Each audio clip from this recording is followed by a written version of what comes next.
Have you ever looked across the table at your spouse and had that one terrifying thought creep into your mind? The one we all push away. The thought of, what would I do without them? If you're like most of us in our 60s, 70s, or beyond, you've probably spent a lifetime building a life together. You've navigated the ups and downs, raised a family, and settled into a rhythm that feels as natural as breathing. But there's a reality that, as much as we hate to admit it, one of you will likely face. And if it's you, the grief can feel like a tidal wave, but it's the practical chaos that follows that can truly sink you if you're not prepared. Today, I want to have a real, heart-to-heart conversation about something we don't discuss nearly enough. We're going to walk through the 6 most important things every senior must do if their spouse dies first. This isn't meant to be morbid or scary. Think of it as a roadmap. A way to honor your partner by protecting yourself and the life you built together. Because surviving the loss isn't just about getting through the funeral, it's about navigating the months and years that follow without making devastating mistakes. Let's start with the very first thing, and it's probably not what you expect. It's not about money, and it's not about paperwork. The very first thing you must do is absolutely nothing. I mean it. Do nothing major for a while. In the immediate aftermath of a loss, you are in a state of shock.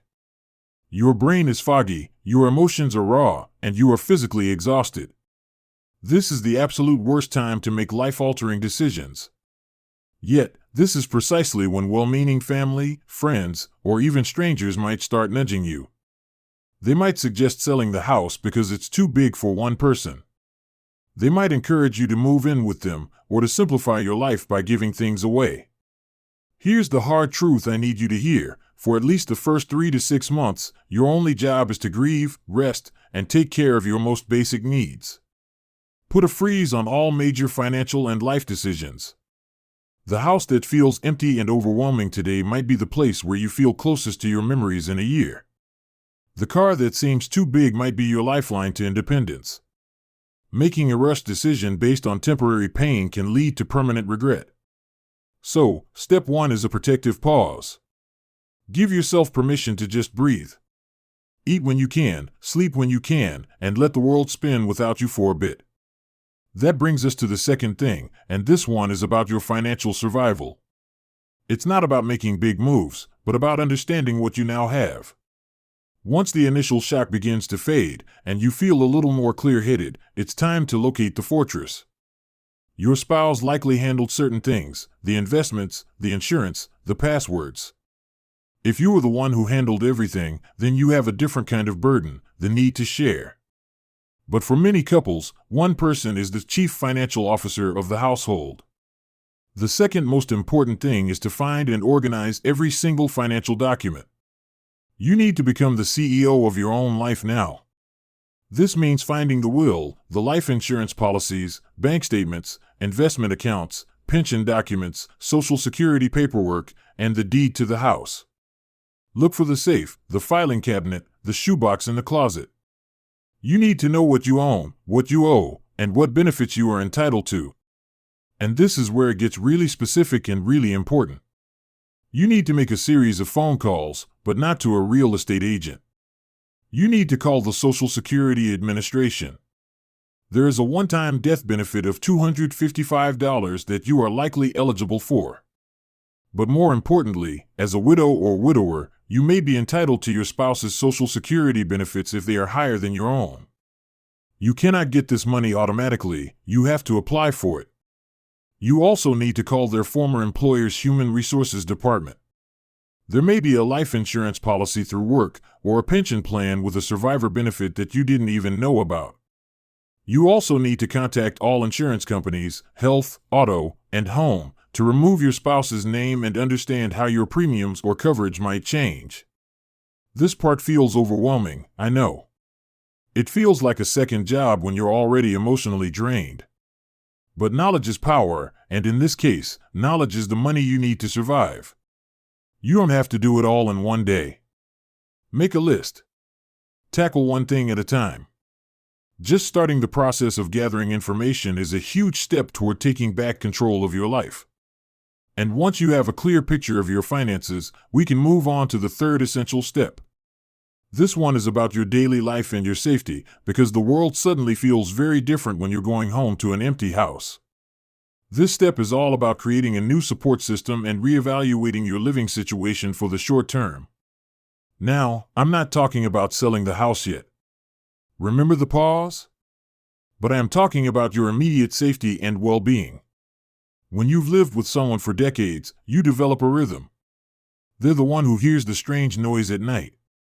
They're the one who drives on the highway at night. They're the one you call when you drop your phone down the side of the chair and can't reach it. Now, many of those things you'll learn to do yourself, and you will. You are stronger than you know.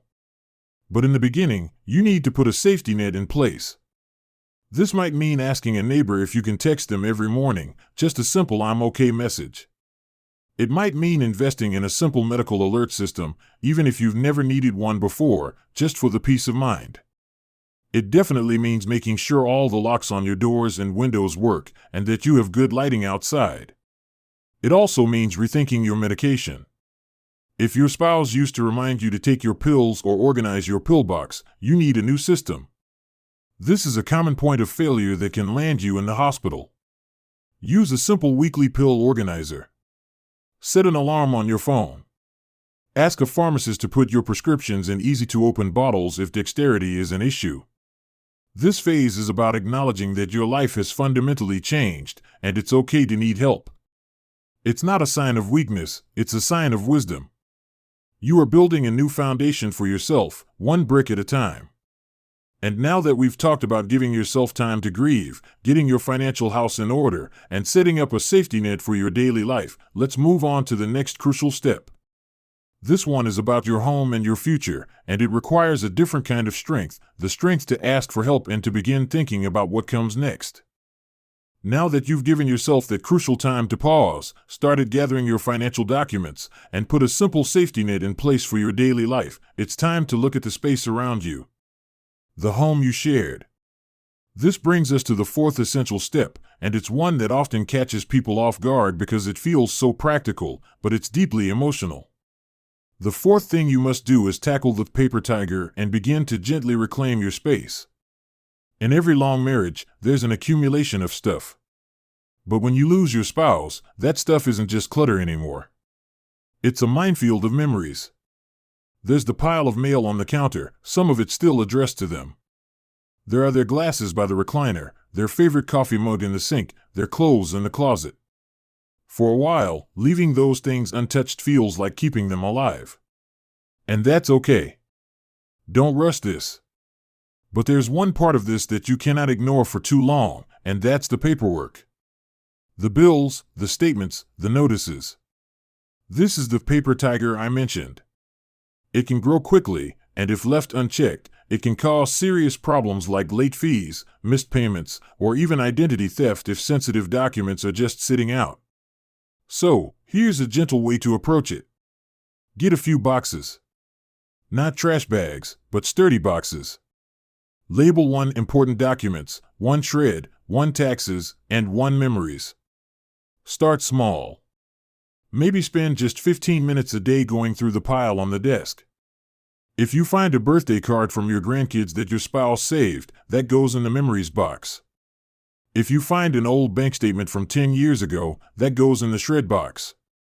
If you find the paid receipt for the new roof, that goes in the important documents box. You're not throwing their life away, you are organizing your life so you can move forward without the weight of chaos on your shoulders. As you clear the paper, you might feel ready to look at their other belongings. This is deeply personal. Some people find comfort in keeping a closet exactly as it was for years. Others find that seeing those clothes every day is a painful reminder. There's no right or wrong. But if you do feel ready to part with some things, consider this: you are not throwing them away. You are passing them on. Is there a favorite coat that could keep a homeless person warm? Is there a cherished book you could donate to the library? Is there a piece of jewelry that your granddaughter would treasure? Giving these items a new life can transform the act of letting go into an act of love. Now, as you create more physical space in your home, you'll also start to create more mental and emotional space. And that brings us to the fifth most important thing, which is perhaps the most challenging of all. You must reinvent your daily routine and your identity. For decades, you were part of OE. You made decisions as a pair. You had inside jokes. You had roles. Maybe you were the cook and they were the gardener. Maybe they were the social one who made all the plans, and you were the quiet one who enjoyed the peace. When they're gone, those roles vanish overnight, and you're left looking in the mirror wondering, who am I now? The danger here is isolation. It is so easy, especially as we get older, to just stop. To stop going out, stop accepting invitations, stop engaging with the world. Grief wants you to be still, but life needs you to move. Not run a marathon, but move. The fifth step is about intentionally rebuilding your days with new purpose. Start with the small things. If your spouse always made the morning coffee, you now make the coffee. And maybe you sit in a different chair, or you drink it on the porch while listening to the birds. You are creating a new ritual. If Saturday mornings were always their time to sleep in and your time to run errands, now Saturday morning is wide open. What do you want to do with it? It might feel strange at first, even disloyal, to enjoy something alone. But I promise you, your spouse would not want you to stop living. They would want you to find joy again. This is also the time to reconnect with the world outside your front door. Isolation is a silent killer for seniors. It leads to depression, physical decline, and cognitive decline. You need people. Not necessarily a new spouse, but a community. Is there a senior center you've been curious about? Many of them have incredible programs, from exercise classes to card games to group lunches. Is there a place of worship you used to attend more often? Go back. Is there a hobby you let go of because you were busy caring for someone? Pick it up again. And here's a thought that might surprise you. Consider getting a pet, but only if you genuinely want one and can care for it. A dog, for example, is a remarkable companion. It gives you a reason to get out of bed in the morning, a reason to go outside for a walk, and a reason to talk to other people at the park. A cat can provide warmth and comfort on a lonely evening. A pet doesn't replace your spouse, but it fills the silence with a different kind of love. Reinventing your identity is not about forgetting the past. It's about building a new version of yourself that carries the love and the memories of your marriage forward into a future that still has meaning. It's about realizing that your story isn't over. The chapter with your spouse has ended, but the book is still in your hands. So, you've organized the paper tiger, and you're starting to build new routines and reconnect with the world. You're doing the hard work. But there is one final piece to this puzzle, one more step that ties everything together and ensures you don't just survive, but you can actually begin to thrive again.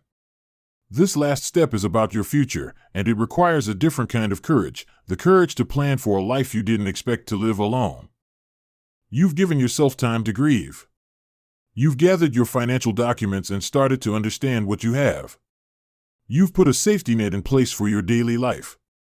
You've begun to gently reclaim your space and, most importantly, you've started the brave work of reinventing your daily routine and who you are in this new chapter. These are all monumental steps. But there's one final piece, and it's the one that will determine the quality of your life for years to come.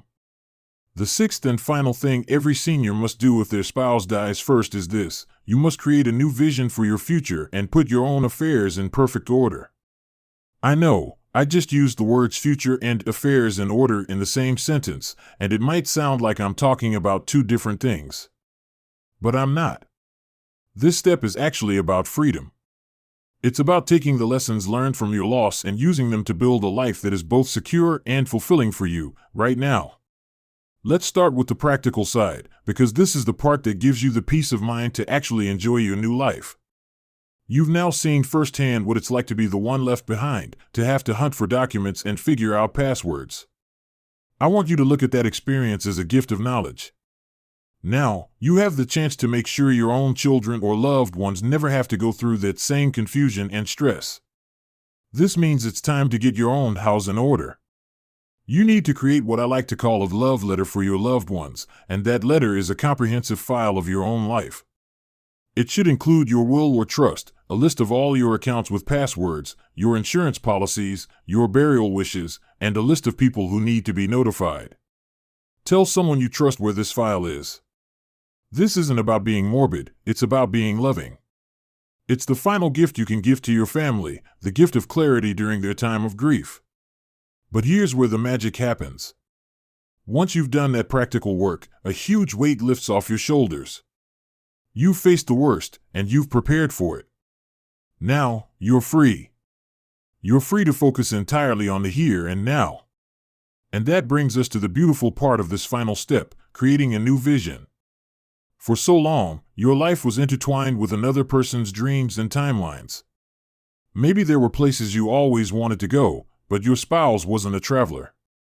Maybe there was a skill you wanted to learn, like painting or a musical instrument, but life got in the way. Maybe there's a grandchild living in another state you've been longing to spend more time with. Now is your time. You have the wisdom of your years, and you have the autonomy to make decisions just for you. This doesn't mean you have to sell everything and buy an RV, unless you want to. It means giving yourself permission to be curious about what brings you joy. Think small at first. What does a good Tuesday look like for you now? Does it involve a morning walk with a friend? An afternoon at the library? A phone call with your sister? Build your weeks around these small pleasures. Then, think a little bigger. Is there a trip you've dreamed of taking? Consider a guided tour for seniors. They handle all the details, and you get to travel with a group, which takes the fear out of going alone. Is there a class at the community college? Many offer free or reduced tuition for seniors. This new vision also includes your relationships. Grief can sometimes strain family connections, especially if adult children step in with good intentions but end up making you feel like a child again. Part of your new future is gently but firmly reclaiming your independence in those relationships. You get to decide how you spend your time and who you spend it with. You are not a burden, you are a parent, a grandparent, an elder, with a lifetime of love and wisdom to offer. Make sure your family knows you still want to be an active part of their lives, but on terms that respect your autonomy. And let's talk about love. It's common for widows and widowers to feel guilty at the thought of ever finding companionship again. But humans are wired for connection. If, down the road, you find yourself enjoying the company of someone new, whether it's a friendship or something more, that is not a betrayal. The love you had for your spouse occupies its own sacred space in your heart. It cannot be replaced or diminished. Your heart, however, is not a finite container. It can grow to hold new forms of love and companionship. If that happens, embrace it without guilt. Your spouse will want you to be happy. As you build this new vision, remember to be patient and gentle with yourself. There will be setbacks. There will be days when grief hits you like a wave out of nowhere, and that's okay. It doesn't mean you're failing, it means you love deeply. On those days, lean on the support system you've built. Look at the photos in your memories box. And then, when the wave passes, get back to your Tuesday walk, your class, your phone call. You are not moving on from your spouse, you are moving forward with them in your heart.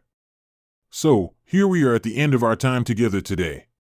We've walked through these 6 essential steps, giving yourself permission to pause, getting your finances in order, creating a safety net, gently reclaiming your space, reinventing your daily routine, and finally, building a new vision for your future while putting your own affairs in order. I want you to take a moment and just breathe. Look at everything you've survived. You are stronger than you know. The path ahead won't always be easy, but it is yours to walk, and it can still be filled with beauty, purpose, and connection. If this video resonated with you, or if you've been through this yourself and have wisdom to share, I would be so honored if you would leave a comment below. Tell us about your journey, or a tip that helped you. Let's build a community of support right here in the comments, because none of us should have to walk this path alone.